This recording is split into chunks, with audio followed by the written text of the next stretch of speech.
researchers in Iceland have actually found that having a 4-day work week without a pay cut improved workers' well-being and productivity.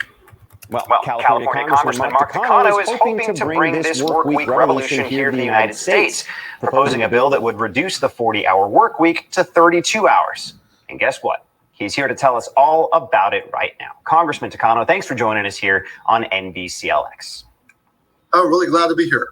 So a 32-hour work week with more opportunities for home-life balance for people who want that. And, you know, more opportunities for overtime pay for people who want that. It sounds pretty enticing for workers out there, but you've described this proposal as a win-win for workers and businesses. How so?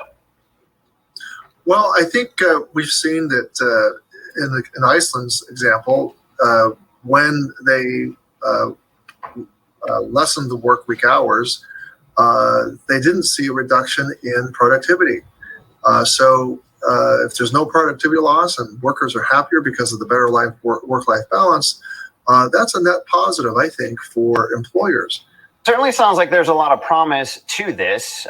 Seems like a good idea on paper, but Congressman, you're going to have to bear with me here because it might make me sound a little cynical what I'm about to say, because a little game I like to play when it comes to politics is, what is the outrage going to be? And it's a game where I try to predict who's going to be up in arms about any, given topic and why. Because honestly, sometimes it seems like you could give everyone in America $100 and there would still be some lawmakers against it. So with that in mind, who is opposed to this idea and why are they opposed to it? And what do you say to them? Now, people who are very sensitive to, wage increases, employers that are very sensitive to that will be, I think, naturally inclined to oppose this.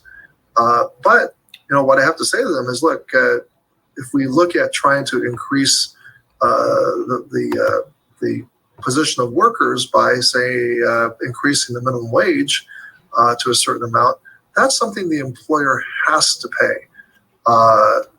That's something that's mandated. Not so with, the shortened work week. The employer can choose not to pay that worker overtime pay on that 5th day of work if they don't want to. So it's really that they're not really forced to do anything. Except after the 32nd hour a worker works, is to increase their pay.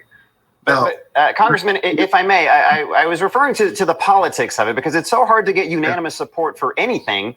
So the people who oppose this bill, why would they oppose it if, at least on paper, it seems like such a good thing? Well, I just told you who is likely to oppose it. Employers who are very sensitive to hourly workers. But,